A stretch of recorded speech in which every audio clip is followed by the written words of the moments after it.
عزیزوں میں تو صرف اتنا کہتا ہوں کہ اللہ کے واسطے اپنے آپ کو قانون فطرت سے متصادم نہ کیجیے، اللہ کی بغاوت اور سرکشی سے اپنے آپ کو حتی الامکان بچائیے۔ مسائل کے حل ہونے کا مسئلہ حالات کو عدلنے بدلنے میں نہیں ہے، بلکہ مسائل کے حل ہونے کا مسئلہ تو اللہ کی ذات عالی کو راضی کرنے میں، اس کی سچی اطاعت کرنے میں اور اس سے توبہ اور استغفار کا اہتمام کرنے میں، یعنی گویا کہ یوں کہنا چاہیے کہ گناہوں سے توبہ مانگنے کو خاص دخل ہے حالات کی تبدیلی سے۔ جو بدعمالیوں سے توبہ ہوتی جائے گی، حالات خود بخود درست ہوتے چلے جائیں گے، اور جو بغاوتیں، سرکشیاں، اللہ کی نافرمانیاں بڑھتی جائیں گی، یوں اہل حق، اہل ایمان اور اس دنیا میں بسنے والے مومنین اللہ کے عذاب کا، اللہ کے طرف سے حالات کا، مصائب کا، اللہ کے بندوں اور دیگر مخلوقات کی گویا کہ نفرتوں کا شکار ہوتے چلے جائیں گے۔ میں آپ کو سمجھاؤں، بتاؤں کہ یورپ نے اور گوروں نے جس وقت میں اللہ کے حرام کردہ اور اللہ نے جن تعلقات کو ناجائز قرار دیا ہے، اجنبی مرد اجنبی عورت کے ساتھ ظلم کرے، زیادتی کرے، گناہ کرے، منہ کالا کرے، اس کو حلال قرار دیا، یورپ کو ایڈز کی شکل میں اللہ کے عذاب نے گرفتار کر لیا۔ چین والوں نے جب اللہ کی حرام کردہ چیزیں، حرام کردہ جانور،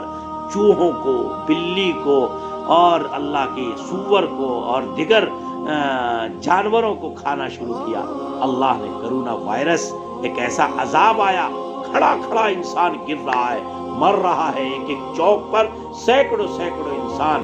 گویا کہ مچھر مکھیوں کی طرح مرے ہوئے پڑے ہیں، جانوروں کی طرح۔ یہ اللہ کا عذاب ہے، پورا چین ہل کر کے رہ گیا۔ اس لیے عزیزوں کہتا ہوں، توبہ اور استغفار کا اہتمام کرو، تنہائیوں میں رونا سیکھو۔ آپ نے، ہم نے، سب نے دیکھا بچپن میں، ہم جب ہماری کوئی بھی مسئلہ ہوتا تھا، بھوک لگتی تھی تو رو لیتے تھے، سونے کو جی کرتا تھا رو لیتے تھے، کھیلنے کو جی کرتا تھا رو لیتے تھے، اور پیاس لگتی تھی رو لیتے تھے، پیٹ میں درد ہوتا تھا رو لیتے تھے۔ سمجھ میں آیا کہ رونا مسائل کا حل ہے۔ جب ہم تنہائیوں میں اللہ کے سامنے روئیں گے، اپنے تعلقات کو درست کریں گے، تو یہ NRC، یہ CA، یہ حالات، یہ کچھ بھی نہیں ہے۔ خدا کی قسم اللہ اپنی بڑی پکڑ سے بچا دے گا، بڑی پکڑ سے بچا دے گا۔ اللہ کے واسطے استغفار کا اہتمام کیجیے۔ ذرا غور تو کیجیے نبی پاک علیہ الصلوۃ والسلام کی ذات عالی کے بارے میں۔ روایات میں آتا ہے کہ دن بھر میں 70 مرتبہ، بعض روایت میں تو آیا 100 سے زائد مرتبہ استغفار کرتے تھے۔ کون ہے آپ کی ذات؟ آپ محبوب رب العالمین ہیں، معصوم ہیں، سید الانبیاء ہیں، سید الکائنات ہیں، ساری کائنات کی روح آپ ہیں۔ آپ ہی کی برکت سے ساری کائنات کو بنایا گیا، لیکن وہ ذات اللہ اکبر خدا سے اس قدر ڈرتی ہے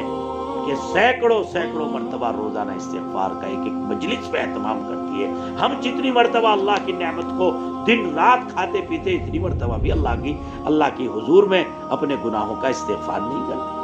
اور تو اور شرم کی اور دل کی سختی کا تو یہ حال ہے کہ ہمیں گناہوں سے اتنی